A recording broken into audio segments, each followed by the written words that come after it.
Bonjour, je suis Sophie, parisienne de naissance et melbournienne d'adoption.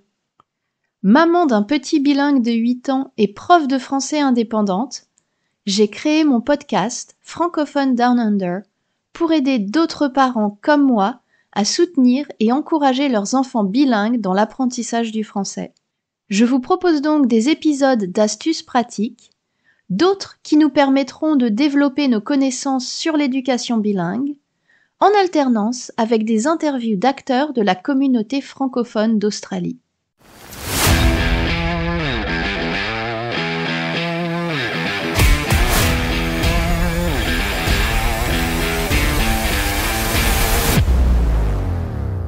Il est super prêt. Ouais, on est prêt, on est complètement prêt. On va mettre le micro plus près. Voilà. Le micro, il n'était pas prêt. Bienvenue dans ce 3e épisode de Francophone Down Under.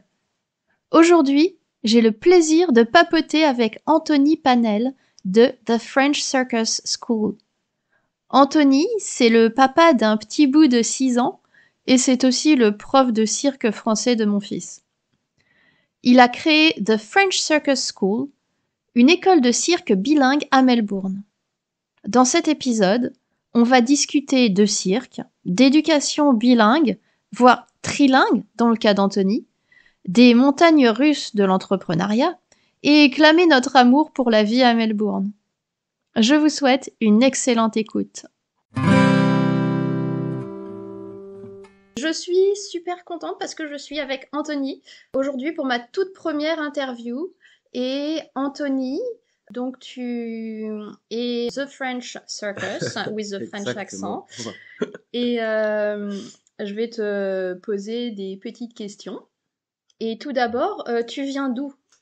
Alors, bonjour tout d'abord. Donc, je viens d'un petit village reculé de Normandie. Voilà, donc pas très loin de Rouen, à 2 heures de Paris, donc en Seine-Maritime. Ça va faire bientôt 4 ans que je suis à Melbourne. Donc, avant d'arriver à Melbourne, je travaillais déjà dans le domaine de l'éducation sportive en tant que professeur de cirque, donc dans le milieu associatif, dans les écoles. Et aussi, je travaillais aussi dans les écoles primaires en tant que responsable de toutes les activités périscolaires. Donc voilà, un parcours toujours en lien avec les enfants et l'éducation. D'accord, et tu es un sportif de manière Ouais, j'ai personnelle aussi. toujours fait du sport depuis tout petit, grâce justement à tout ce qu'il y avait de disponible en France. Donc j'ai essayé plein de choses et c'est pour ça que j'y ai trouvé mon compte aussi dans le cirque, parce que c'est très varié, plein de choses à faire, à la fois en gymnastique, en jonglage, en équilibre, plein de choses. Donc il faut à la fois être doué avec ses mains et avec son corps en général. D'accord. Et comment est-ce que tu es arrivé à Melbourne? En avion. Ok, j'ai Déjà, mérité. voilà. En avion, c'était assez long, mais on a survécu. Donc non, nous sommes arrivés, parce que je ne suis pas tout seul dans cette aventure-là, nous sommes arrivés à 3, ma femme et mon fils. Donc ma femme est australienne, donc on a pris la décision de venir ici pour rester ici, voilà, pour s'installer ici. Donc ma femme avait déjà des pistes évidemment professionnelles, et moi donc je suis arrivé avec mes idées et mes bagages en fait. Voilà, tout simplement. Voilà. D'accord. Et est-ce que je peux te demander pourquoi est-ce que vous avez choisi l'Australie plus que la France? Parce que je pensais que ça allait être mieux en Australie, à Melbourne particulièrement. Ma femme Mhm. connaissait déjà. Voilà, on avait tenté l'expérience française et on s'est dit ça se passera mieux à Melbourne, et c'était la meilleure décision. Voilà. Très content d'y être et on est très content d'y rester. Voilà. Oui, je ne peux que dire que je suis d'accord. Et donc, tu disais que tu avais des pistes, hein, et qu'est-ce que tu fais maintenant? Alors, maintenant, donc, j'ai toujours eu cette envie, enfin, comme je le disais, j'ai toujours travaillé avec les enfants dans le domaine sportif et dans le domaine du cirque. Et donc, je suis arrivé avec cette idée de créer mon école de cirque ici. Et de manière très naturelle, comme enfin, quand je suis arrivé il y a 4 ans, mon niveau d'anglais était assez bas. Il a un peu monté aujourd'hui, même s'il n'est pas encore optimal. Je me suis dit, bah, faisons les choses simples. Je vais créer mon école de cirque avec un très fort accent français. Donc, je me suis renseigné, j'ai découvert qu'il y avait beaucoup d'écoles bilingues autour de Melbourne, beaucoup de kindergarten avec des programmes français. Donc je me suis lancé. J'ai eu beaucoup d'aide à l'origine de beaucoup de personnes de la communauté française, donc qui m'ont donné beaucoup d'informations pour avoir des contacts, donc avec l'école de Caulfield par exemple, ensuite Fitzroy, plus récemment Camberwell Primary School aussi, et différents kindergarten autour de Melbourne. Donc j'ai commencé comme ça, à petits pas, donc vraiment au début en essayant de proposer mes activités pour les familles francophones à l'origine, et finalement ça s'est étendu maintenant aux familles francophones ou non, mais aux personnes intéressées par la langue française, ou pas forcément, parce que j'ai créé aussi finalement j'ai eu beaucoup d'enfants avec aucun background français et qui sont venus pour le cirque et en même temps qui profitent un peu des quelques mots de français que je peux apporter dans mes cours selon les élèves et leur niveau de compréhension en fait. D'accord. Donc toi, tu as commencé en fait à t'adresser à la communauté Oui, francophone et finalement ça s'est voilà, étendu exactement, exactement. au cirque francophone ou Voilà, non c'est en ça, général. exactement. Mhm. Est-ce que c'était facile de Euh, monter ta boîte, hein? voilà, administrativement parlant, oui, quelques clics, mais sur l'ordinateur. Oui. Après, évidemment, enfin, c'est un domaine d'activité assez particulier, donc pas forcément très connu, et surtout quand tu travailles avec un public d'enfants et de familles, le nerf de la guerre, c'est vraiment de se faire connaître. Donc évidemment, se faire connaître, ça prend du temps. Donc ça n'a pas été facile, mais j'ai eu la chance d'avoir des très bonnes opportunités dès le début et d'avoir créé beaucoup de contacts et donc avoir beaucoup d'écoles primaires ou maternelles qui m'ont fait confiance assez rapidement. Donc finalement, ça a très bien commencé. Et j'ai eu aussi, entre guillemets, de la chance, puisque j'ai lancé mon activité vers la fin du cauchemar Covid. Oui. Et donc, les écoles étaient toujours un peu en lockdown, enfin, on l'était tous d'ailleurs. Et quand j'ai commencé à vraiment me lancer, le pays se réouvrait à la vie, en fait. Donc, les écoles ont été en attente d'activités, les Mm. enfants et les parents aussi. Donc, pour le coup, moi, ça m'a assez aidé à dynamiser un peu mon école. C'était Voilà. un peu comme un nouveau départ pour tout le monde, effectivement. Exactement. Donc, ça tombait bien et Donc, mal, en gros, pour moi. ouais. Voilà. J'ai déjà demandé pourquoi tu t'es adressé à Voilà. la communauté francophone. Tu disais que tu avais toujours voulu avoir finalement ton école de cirque, Oui. hein, et en France, c'était pas quelque chose de possible ou de pratique en tout cas. Euh, disons, pour être honnête, en France, il y a une chose qui est très bien pour les familles, c'est le milieu associatif, parce que ça Mhm. permet de proposer beaucoup de choses. Après, ça demande du temps aussi. J'aurais pu le faire, j'aurais pu créer mon association, parce que c'est la plupart du temps le meilleur moyen d'ouvrir une école. Mais en France, je ne l'ai pas fait parce que il y avait déjà beaucoup plus de concurrence entre guillemets. Oui, Et j'avais mon autre emploi en tant que responsable sur l'école primaire des activités, donc j'avais pas le temps. En gros. Voilà, oui, ça se tient. voilà, j'avais pas le C'est ça, temps ça prend du temps. et comment dire la possibilité d'évoluer et de vraiment faire bien fonctionner son Mhm. business en France et en Australie, ce n'est pas comparable en fait. Voilà, en gros, clairement, l'argent que tu peux gagner n'est pas du tout, c'est pas du tout la même chose. Donc, c'est beaucoup plus intéressant de faire ça ici en Australie qu'en France, Oui, pour être honnête. l'impression que j'ai, c'est beaucoup d'administratifs en fait en France. Et ici, c'est vrai que c'est très simplifié C'est pour les assez auto-entrepreneurs. simplifié, mais bon, après, comme Mm. dans n'importe quel boulot, et encore plus quand tu crées ton propre business, il faut constamment chercher. Moi, je suis constamment en train de chercher des nouveaux partenariats, d'essayer d'ouvrir des nouveaux cours, de chercher des locaux, de louer des locaux pour proposer les cours. Donc, tout le temps en recherche permanente. Mhm. C'est intéressant, il y a plein de choses qui fonctionnent, mais aussi il y a plein de moments où je lance des nouveaux projets, et bien ça ne va pas jusqu'au bout par manque d'élèves, mais bon, pour l'instant, la plupart du La vie de temps, l'entrepreneur voilà, c'est finalement. ça, des hauts et des Des bas, hauts et des mais bas. plus de hauts que de bas, sinon j'aurais arrêté. Ouais. Voilà. Et est-ce que tu peux nous expliquer comment ça se passe un cours de cirque? Ça se passe très bien. Mais ça, on n'en doute pas. En l'occurrence, mon fils va dans tes cours de cirque et il adore ça. Ok, oui, je le sais, évidemment, et il est encore là, et merci pour lui, merci à lui.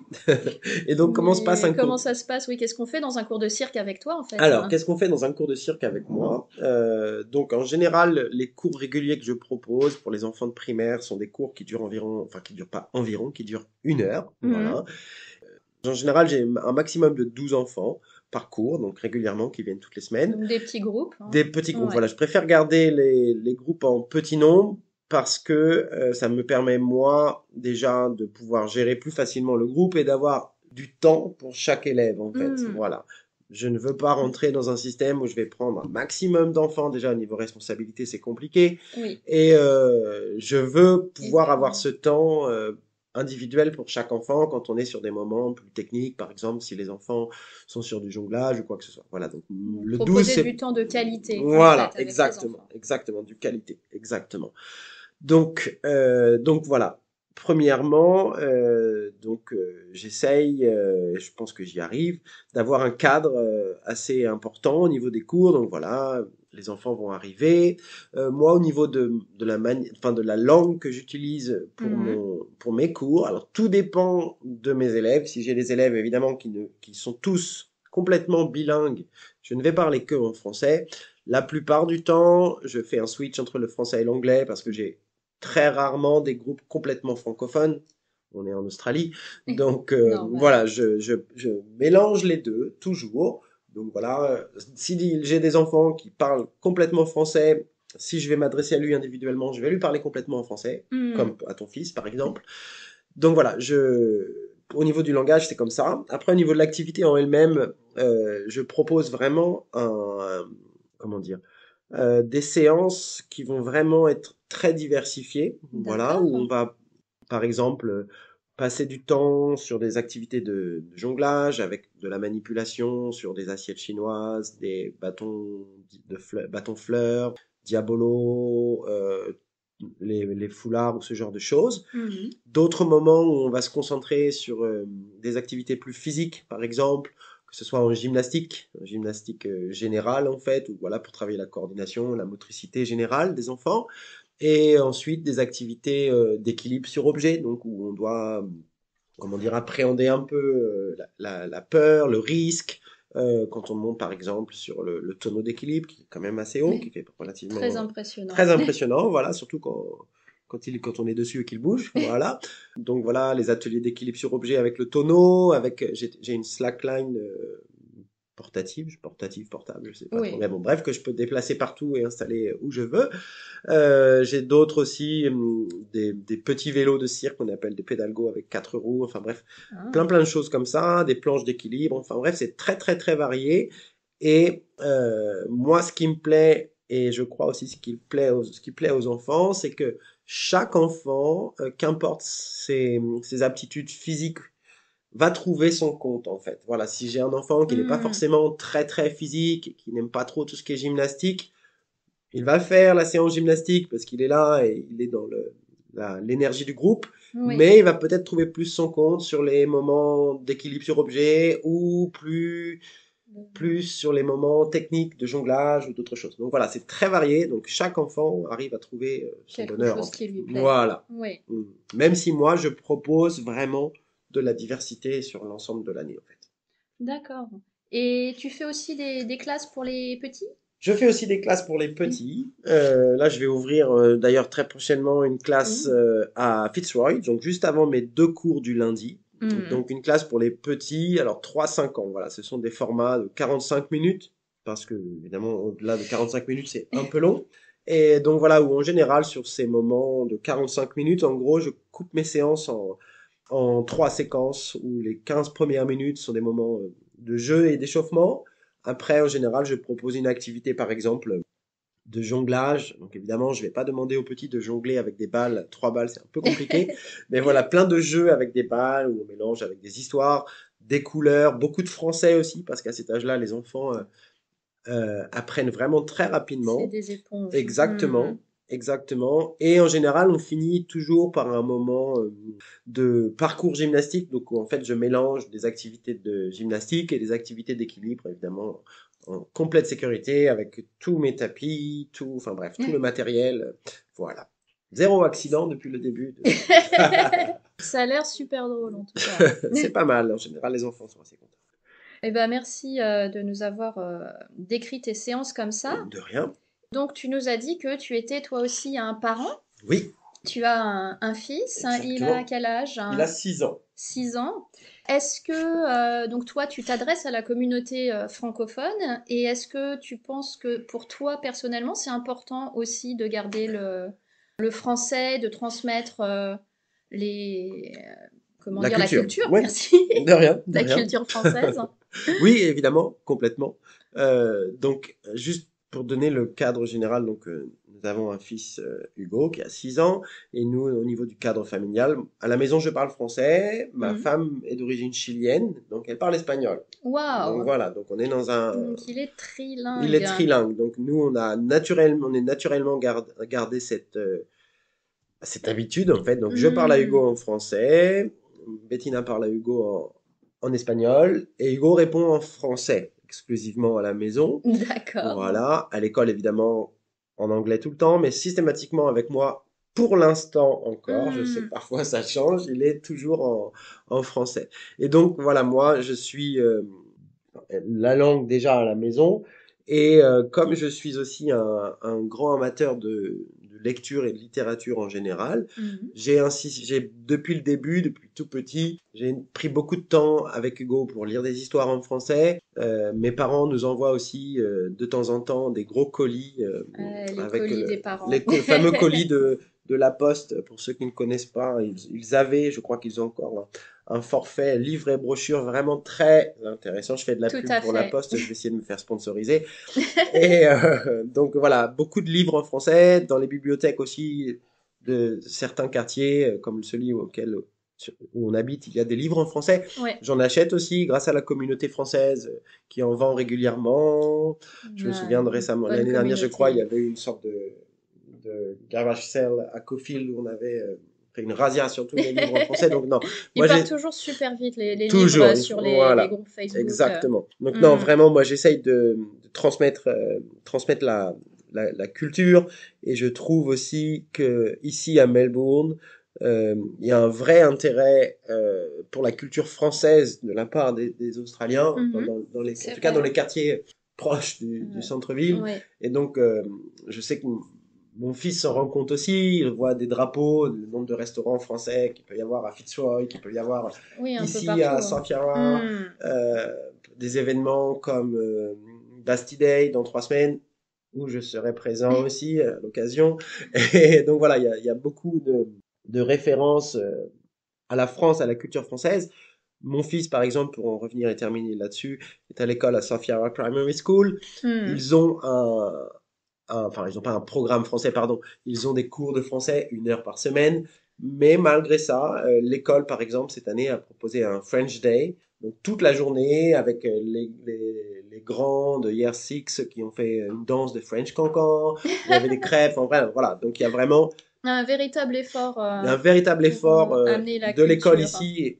Et moi, je le vois personnellement en tant que Français et aussi avec mon business qu'il y a Oui. un intérêt double. Enfin, pour en revenir à mon école de cirque, the French Circus School, évidemment, il y a un intérêt pour le cirque, mais le petit plus du français marche bien toujours. Là, par exemple, la semaine prochaine, je vais faire une intervention dans un kindergarten, un nouveau, qui n'a Ouais. aucun lien direct avec la France, en fait. Pas de programme français, mais comment dire, le mélange du cirque et un peu de français, ça, L'introduction voilà. du langage, oui, c'est Voilà, attractif. des fois, ça me permet. Alors, j'imagine si, par exemple, un établissement a 2 propositions d'activité cirque, moi j'ai la mienne, avec le petit plus en français, je passe devant.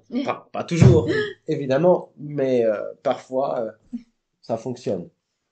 Oui, mais c'est vrai qu'il y a un fort intérêt pour les langues en général à Melbourne. Les gens sont Exactement. très intéressés par les cultures différentes.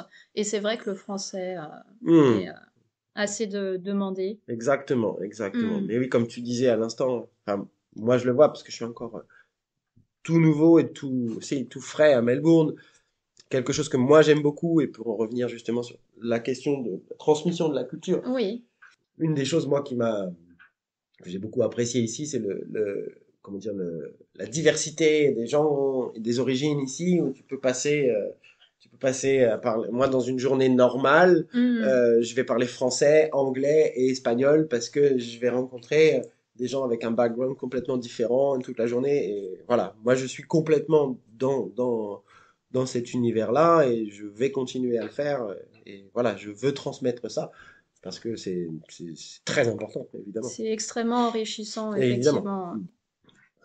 C'est vrai que mon expérience de Melbourne, c'est qu'on essaye de prendre le meilleur de toutes les cultures. Exactement. Et ça passe assez souvent par la nourriture. J'étais en train d'y penser aussi, effectivement. Mais c'est une ville très agréable pour être bilingue ou trilingue. Exactement. C'est la ville parfaite, en fait, pour apprendre une deuxième ou une troisième langue, je trouve. C'est vrai. Eh bien, je pense que notre entretien va toucher à sa fin. Et j'ai une dernière question pour toi. Oui. Déjà, est-ce qu'il y a des thèmes que tu aimerais que j'aborde dans le futur, dans le podcast? Est-ce qu'il y a des choses, toi, en tant que parent francophone, tu aimerais entendre parler dans un podcast? Pourquoi pas, comme on en parlait déjà avant, interviewer d'autres intervenants comme moi qui proposent des activités en français ou en anglais, ou promouvoir d'autres business ou d'autres initiatives de bénévoles, pourquoi pas, qui proposent aussi des activités à Melbourne pour la communauté francophone. Pour faire connaître exactement, ouais. Les possibilités. Les possibilités, exactement. Voilà. Eh ben, merci beaucoup, Anthony. De rien. C'était un plaisir de discuter avec toi. Pas de problème. Si, dernière chose, où est-ce qu'on peut te trouver? Un peu partout. D'accord. Et sur le net, où est-ce qu'on te trouve, par pour l'instant, ça c'est la grosse question. Merci d'avoir posé cette question pour terminer. Le site est encore en construction. D'accord. Et pour l'instant, principalement Facebook. Mais en gros, pour résumer la situation, je propose des cours réguliers pour l'instant proches de Fitzroy Primary School. Directement à Camberwell Primary School, et je vais ouvrir des cours à côté de Caulfield Junior School. Voilà, ça c'est pour tout ce qui concerne la partie école primaire. Voilà, et après j'ai toutes les francophones de Melbourne. Voilà, exactement. Et aussi d'ailleurs hier j'ai fait des interventions à Auburn High School. Donc voilà, avec des grands de hier, je sais plus d'ailleurs. 9, je crois. D'accord. Donc voilà, je vais aussi continuer à rester sur place. Voilà, il y a des choses qui vont se passer là-bas pour les plus grands. Et pourquoi pas, je profite de ce podcast aussi, pourquoi pas dans l'avenir ouvrir un créneau pour les adultes en français. Ah. Et oui. Voilà. Oui. Je lance l'info comme ça. Très bonne idée. Je ne sais pas où encore pour l'instant, mais voilà, pourquoi pas. Et quand tu dis ça, je me vois en train de pratiquer le tu diabolo avec mon fils. Voilà, exactement. Et je suis pas douée, mais c'est très drôle ceci dit. Eh ben, merci beaucoup alors. De rien. J'espère que vous avez aimé ce format d'épisode et que vous avez eu plaisir à découvrir l'interview d'Anthony et son école de cirque, The French Circus School. Depuis l'enregistrement de l'interview, Anthony a finalement publié son site internet. Je vous mets les détails dans les notes de l'épisode. Si vous souhaitez découvrir d'autres portraits de francophones d'Australie et que vous cherchez des astuces et conseils pour soutenir et encourager vos enfants bilingues dans l'apprentissage du français, abonnez-vous pour ne pas manquer d'épisodes. Je vous souhaite une belle journée ou soirée. À très bientôt!